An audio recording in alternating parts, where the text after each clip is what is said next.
Marcus Aurelius était un empereur de Rome qui a conduit son peuple à travers des guerres, des épidémies et une agitation politique constante. Pourtant, malgré tout ce qu'il a affronté, il est resté calme, discipliné et maître de son esprit. Mais comment? Grâce à la philosophie du stoïcisme, qu'il a consignée dans son journal personnel, plus tard connu sous le nom de « Les Pensées », mais qu'il n'a jamais écrit pour un public.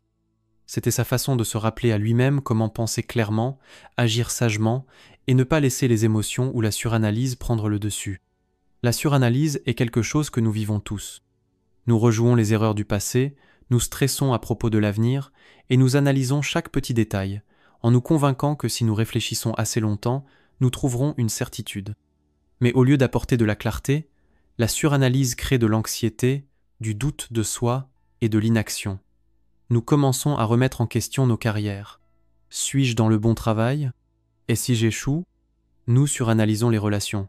Ai-je dit quelque chose de mal? Et s'il me quitte? Nous stressons à propos de l'avenir. Et si tout s'effondre? Nos esprits se retrouvent coincés dans des boucles, transformant de petites inquiétudes en quelque chose de bien plus grand qu'elles ne le sont réellement. Pour les stoïciens, la suranalyse n'était qu'une autre illusion, un piège dans lequel nous tombons lorsque nous laissons nos pensées s'emballer. Ils croyaient que la paix de l'esprit vient du fait de se concentrer sur ce qui est réel et ce que nous pouvons contrôler, plutôt que de se perdre dans des inquiétudes sans fin. Dans cette vidéo, nous allons décortiquer la sagesse stoïque de Marcus Aurelius pour vous aider à arrêter de trop penser.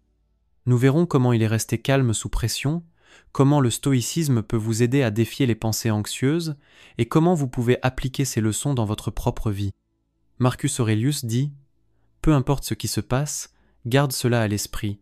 C'est toujours la même vieille chose, d'un bout à l'autre du monde. Cela remplit les livres d'histoire, anciens et modernes, et les villes, et les maisons aussi. Rien de nouveau du tout. L'histoire se répète. Peu importe ce que vous traversez. Perdre votre emploi, une rupture, des difficultés financières, ou même une maladie, ou être inquiet à propos de l'un d'entre eux, il est facile de sentir que votre monde s'écroule. L'incertitude, la peur, le doute de soi peuvent sembler insupportables. Mais Marcus comprenait quelque chose de simple mais puissant, tout cela s'est déjà produit auparavant. Les luttes que vous affrontez ne vous sont pas uniques. Des personnes à travers l'histoire ont été à la même place, ressentant les mêmes émotions, se posant les mêmes questions, et chaque fois, la vie a continué. Nous aimons croire que nos problèmes sont d'une certaine manière différents, que les choses sont pires maintenant qu'elles ne l'ont jamais été. Mais Marcus voyait à travers cette illusion. Les gens ont toujours eu peur de perdre leur emploi, toujours eu peur d'être seuls, toujours eu peur de manquer d'argent et toujours eu peur de la mort. Et pourtant, la vie a continué. Les sociétés se sont rétablies, les économies ont rebondi et les gens se sont adaptés. Toutes choses sont les mêmes. Familières dans l'expérience, transitoires dans le temps et dénuées de valeur, écrivait-il. Donc ce à quoi vous faites face en ce moment, d'innombrables autres l'ont déjà affronté. Et parce qu'ils s'en sont sortis, vous le pouvez aussi. Imaginez. Ou dans mon cas, souvenez-vous, vous avez la trentaine bien entamée et vous venez de perdre votre emploi. Votre esprit s'emballe. Et si je ne retrouve jamais un autre emploi? Comment vais-je payer mes factures? Et si je ne suis tout simplement pas assez bon? Mais arrêtez-vous un moment et demandez-vous, est-ce que cela s'est déjà produit? Pas seulement pour vous, mais pour des millions de personnes à travers l'histoire. La réponse est absolument et indéniablement oui. Chaque génération a connu des récessions, des licenciements et des revers de carrière. Et chaque fois, les gens se sont reconstruits. Perdre un emploi n'est pas la fin de votre histoire. C'est juste un autre chapitre, un que d'autres avant vous ont déjà écrit. Maintenant, imaginez que vous venez de vivre une rupture. Vous commencez à penser, est-ce que je trouverai un jour l'amour à nouveau? Est-ce que je n'étais pas suffisant? Et si je finissais seul? Mais faites un pas en arrière. Combien de personnes avant vous ont ressenti exactement ce même chagrin? Littéralement des milliards. Et ils ont tous survécu. Ils ont retrouvé l'amour, ou même réalisé qu'ils étaient mieux seuls. Même la maladie. Les gens ont affronté la maladie plus longtemps que les humains n'ont existé. Certains ont guéri, d'autres non. Marcus lui-même a vécu des épidémies. Il a vu la mort tout autour de lui, et pourtant il n'a jamais laissé cela briser son esprit. Donc je pense que nous pouvons dire en toute sécurité que vos problèmes ne sont pas uniques. Au lieu de laisser la peur prendre le dessus, regardez l'histoire. Les gens ont survécu à la perte d'emploi, de relations, d'argent et même de leur santé. Vous n'êtes pas seul dans cela. Beaucoup d'autres ont affronté des luttes similaires et s'en sont sortis, ce qui signifie que vous le pouvez aussi. Il a vu la mort tout autour de lui, et pourtant, il n'a jamais laissé cela briser son esprit. Donc je pense que nous pouvons dire en toute sécurité que vos problèmes ne sont pas uniques. Au lieu de laisser la peur prendre le dessus, regardez l'histoire. Les gens ont survécu à la perte d'emploi, de relations, d'argent et même de leur santé. Vous n'êtes pas seul dans cela. Beaucoup d'autres ont affronté des luttes similaires et s'en sont sortis, ce qui signifie que vous le pouvez aussi. Tu as du pouvoir sur ton esprit, pas sur les événements extérieurs. Prends conscience de cela et tu trouveras la force. Les stoïciens croyaient que la plupart de nos souffrances ne viennent pas des choses qui nous arrivent, mais de la manière dont nous les interprétons. Quand nous ressassons, nous laissons les pensées anxieuses prendre le dessus, nous confondons des peurs irrationnelles avec la réalité. Imagine que tu fais une erreur au travail. Une pensée irrationnelle pourrait dire « Je suis nul dans mon travail. Je vais probablement me faire virer. » Une pensée rationnelle dirait « J'ai fait une erreur, mais tout le monde en fait.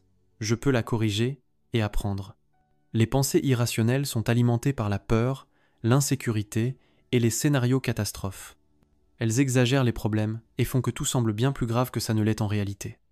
Les pensées rationnelles, en revanche, sont ancrées dans la réalité. Elles se concentrent sur ce qui se passe réellement et non sur des catastrophes imaginaires. Et Marcus Aurelius s'entraînait à reconnaître cette différence. Il questionnait constamment ses pensées en se demandant « Est-ce que c'est vrai ? Est-ce que c'est utile ?» Au lieu de laisser son esprit dériver, il se rappelait de séparer les vrais problèmes des peurs que son esprit créait. La plupart de nos inquiétudes n'arrivent jamais, pourtant nous les laissons envahir notre esprit. Les stoïciens s'entraînaient à faire une pause, à prendre du recul et à analyser leurs pensées au lieu de s'y perdre. Ils se demandaient « Est-ce que c'est vraiment vrai ou est-ce que je l'aggrave dans ma tête ?» Maintenant, cette idée n'est pas juste une philosophie antique, elle est devenue la base de la thérapie cognitive comportementale, ou TCC, l'un des moyens les plus efficaces de gérer la suranalyse. Au fond, la TCC consiste à repérer les pensées irrationnelles, à les questionner et à les remplacer par quelque chose de plus raisonnable. Le psychologue Albert Ellis a pris ce concept et l'a développé en une méthode structurée connue sous le nom de modèle ABC.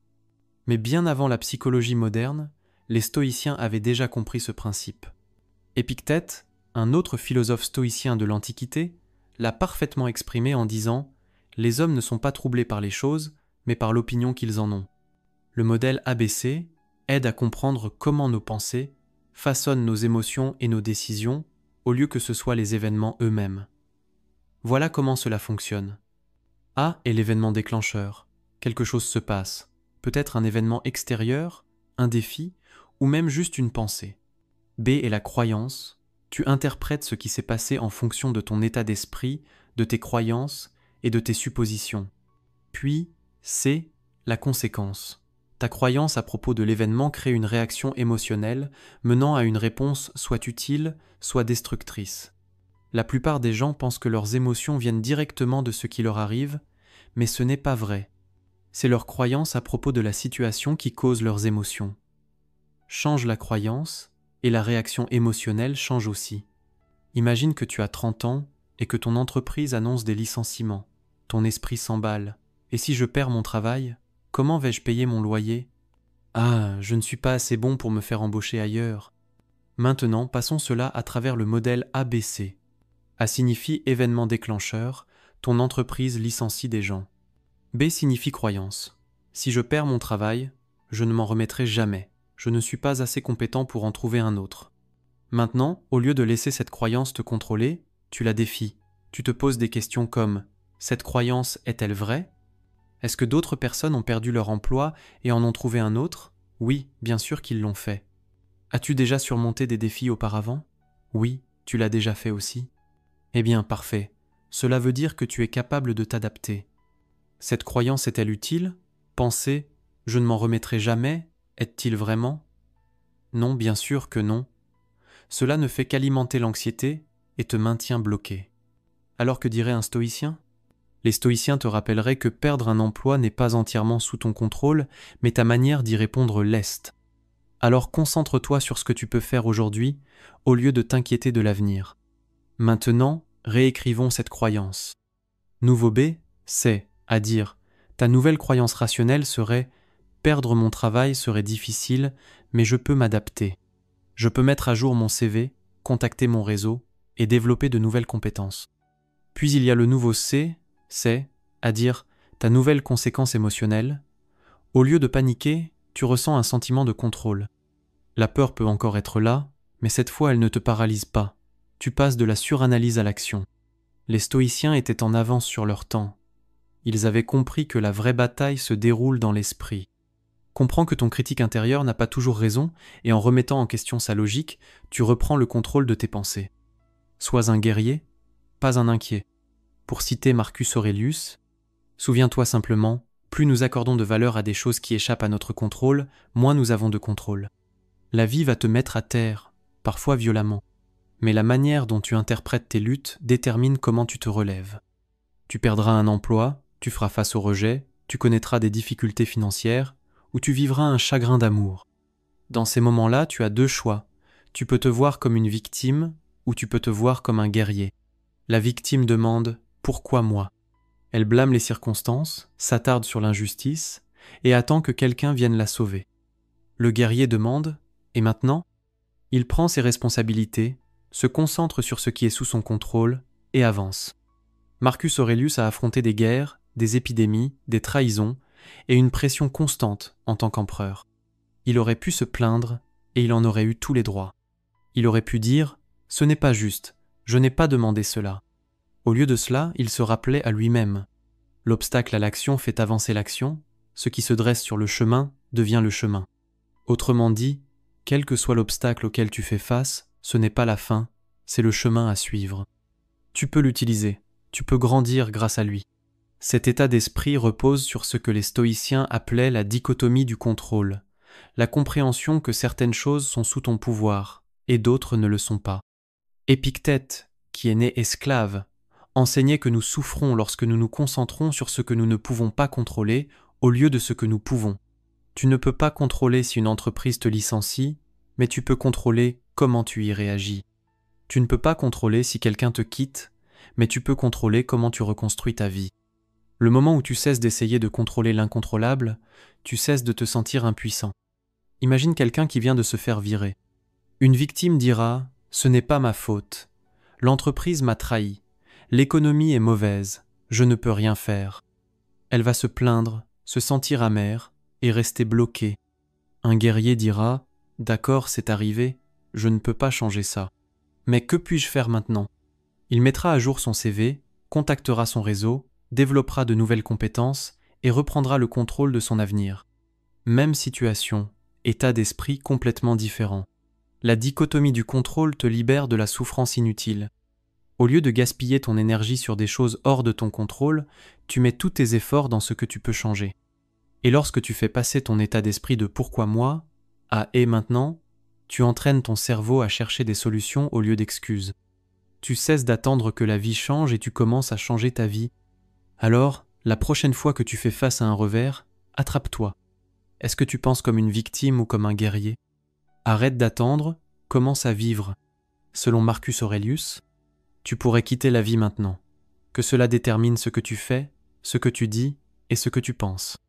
Imagine que tu te réveilles et que tu réalises qu'il n'y a plus de lendemain.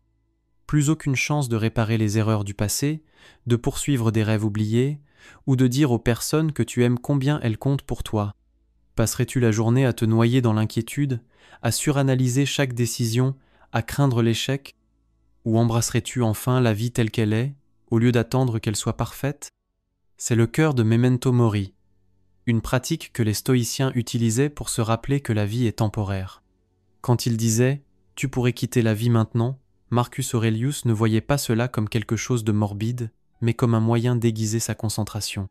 Si aujourd'hui était son dernier jour, il ne le gaspillerait pas dans des frustrations mesquines ou des distractions sans sens. Il vivrait avec un but. Sénèque, un autre grand philosophe stoïcien, allait encore plus loin. Il mettait en garde contre le fait de remettre la vie à plus tard, en disant « Tu vis comme si tu étais destiné à vivre pour toujours. Beaucoup de choses peuvent te distraire. Mais la plus grande perte est la perte de temps. La mort n'est pas quelque chose de lointain. Elle se produit à chaque seconde. Chaque instant que tu gaspilles est un instant que tu ne récupéreras jamais. Memento mori est un réveil. Il te rappelle que tu n'as pas l'éternité. Le moment de commencer, de changer, d'aimer, d'apprécier ce que tu as, c'est maintenant. Certains stoïciens portaient des rappels physiques de memento mori, comme une pièce de monnaie ou une bague gravée de cette phrase. Dans la vie moderne, tu peux garder un rappel sur ton téléphone, porter un bracelet ou simplement prendre un moment chaque jour pour réfléchir. Le but n'est pas d'obséder sur la mort ou la catastrophe, c'est de les utiliser, de les laisser guider tes choix, façonner ton état d'esprit et faire en sorte que lorsque ton temps sera écoulé, tu ne regarderas pas en arrière avec regret. Parce qu'un jour, demain ne viendra pas. Et quand ce jour arrivera, la seule chose qui comptera sera comment tu as vécu celui-ci. Cependant, les stoïciens ne se sont pas arrêtés là. Il ne suffisait pas simplement de réfléchir à la mort. Ils se préparaient aussi aux épreuves de la vie avant qu'elles n'arrivent. Et pour cela, ils pratiquaient la visualisation négative, l'art d'imaginer activement des épreuves avant qu'elles ne se produisent. Au lieu d'éviter les pensées inconfortables, ils réservaient du temps, souvent le matin, pour imaginer perdre ce qu'ils aimaient. Non pas pour s'attarder sur la souffrance, mais pour s'y préparer. Au-delà de la préparation, cette pratique aide face aux pensées qui te pèsent déjà, celles auxquelles tu n'arrives pas à arrêter de penser. En les affrontant régulièrement, tu en prends le contrôle au lieu de les laisser te contrôler. Au lieu d'être pris au dépourvu par la peur et l'incertitude, tu apprends à affronter la vie avec un esprit plus clair. Et c'est maintenant. Imagine te réveiller demain et perdre quelque chose d'important. Ton emploi, ta santé ou quelqu'un que tu aimes. Comment cela se sentirait-il ? Au début, ce serait douloureux. Mais ensuite, remarque quelque chose d'autre. Les choses que tu prenais pour acquises hier te semblent maintenant inestimables.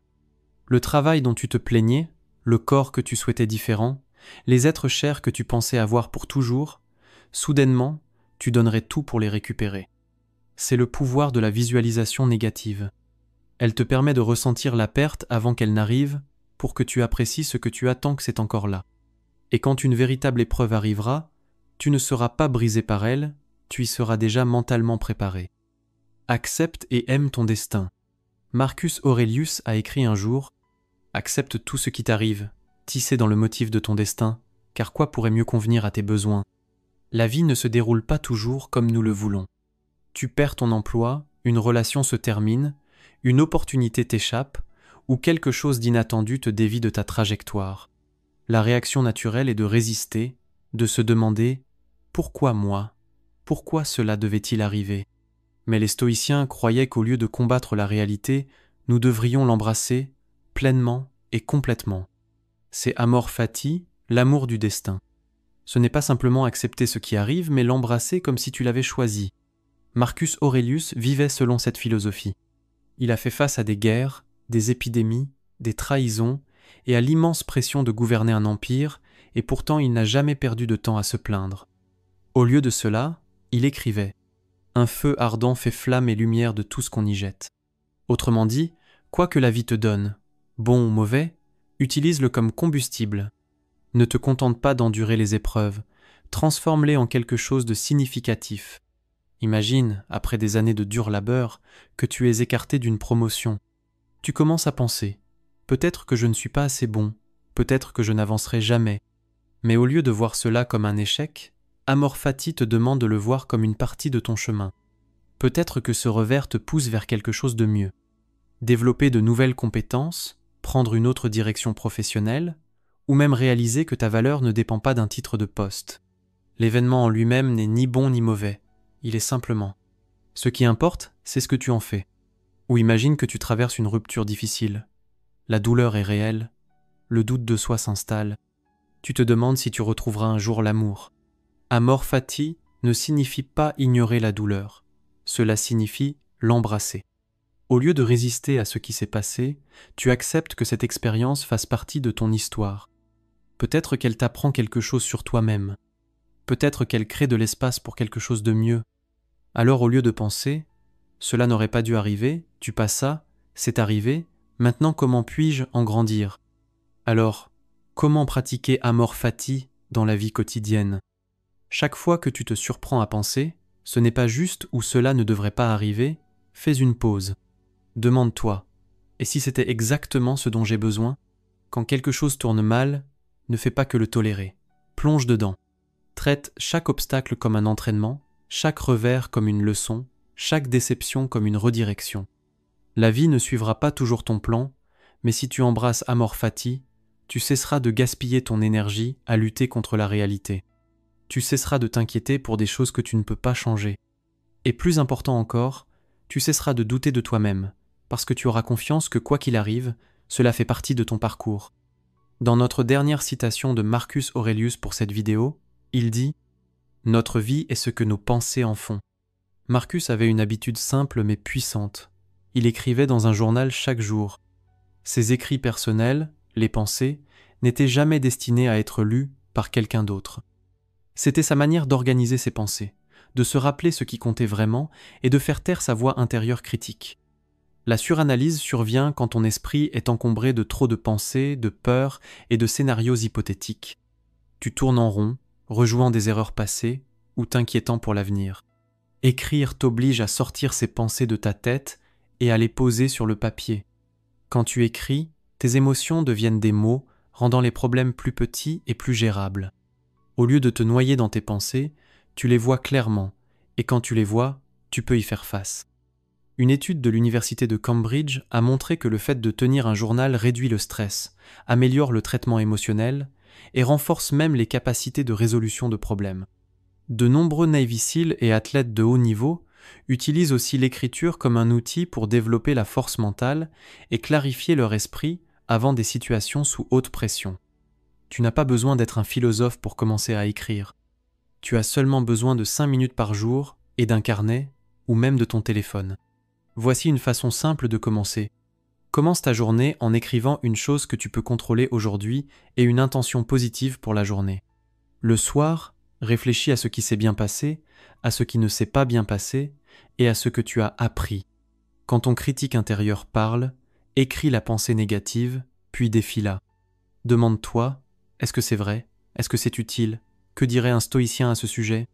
Écris une phrase pour te rappeler que la vie est courte, alors ne perds pas de temps à trop penser. Par exemple, si la pensée surgit « je ne serai jamais financièrement en sécurité », écris-la puis questionne-la. Est-ce que c'est vrai? La réalité est que la stabilité financière ne dépend pas de la chance. Elle dépend d'efforts constants. D'autres sont-ils passés de la difficulté financière à la sécurité? Oui, alors pourquoi pas toi? Du point de vue stoïcien, l'économie et les facteurs extérieurs ne sont pas sous ton contrôle, mais tes habitudes financières, elles, le sont. Alors au lieu de t'inquiéter pour l'avenir, concentre-toi sur ce que tu peux contrôler. Épargner un peu chaque mois, apprendre les bases de l'investissement et éviter les dettes inutiles. En faisant cela chaque jour, tu débarrasseras ton esprit de son encombrement, tu réduiras le doute de toi et tu t'entraîneras à penser de manière rationnelle au lieu d'émotionnelle. C'est une habitude simple, mais avec le temps, elle reprogramme ton cerveau pour se concentrer sur ce qui compte vraiment. Alors pourquoi ne pas prendre le contrôle de tes pensées aujourd'hui? Prends un carnet, commence à écrire et observe comment ton esprit change. Si tu as apprécié cette vidéo, pense à consulter notre playlist complète sur les philosophies de vie et pour plus de vidéos pour t'aider à trouver le succès et le bonheur grâce à la sagesse des philosophies anciennes, n'oublie pas de t'abonner. Merci beaucoup d'avoir regardé.